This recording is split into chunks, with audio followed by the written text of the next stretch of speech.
আরে দরজাটা লাগিয়ে দাও। জলদি করো রকি, আমার স্বামী এসে যাবে। আমি তোমার স্বামী ননি।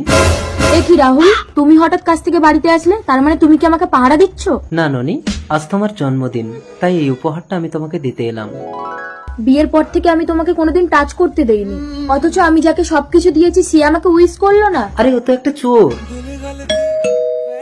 দাঁড়াও রাহুল, কে এসছে আমি দেখছি। তুমি এখানে বসো, আজ আমি তোমাকে স্বামীর অধিকার দেব। কি ব্যাপার পুলিশ? এটা কি রাহুল মন্ডলের বাড়ি? হ্যাঁ, কেন কি হয়েছে স্যার? এই মানিব্যাগটা কার? স্যার, এটা তো আমার স্বামীর মানিব্যাগ। আপনি আমার সাথে চলুন, আপনার স্বামী গাড়ি অ্যাক্সিডেন্টে মারা গেছে।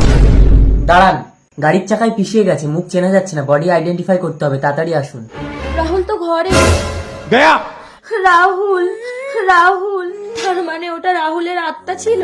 তুমি আমাকে একবার পাপের প্রায়শ্চিত্ত করার সুযোগ দিলে না রাহুল। কি হয়েছে ননি?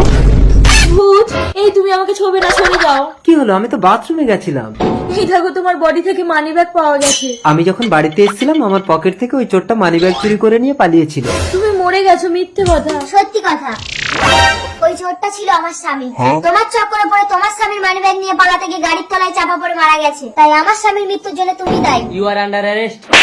এই তুই আমাকে মারলি কেন? কারণ আমিও আমার স্ত্রীর সঙ্গে জেলে যেতে চাই। ছি ছি ছি রে ননি ছি।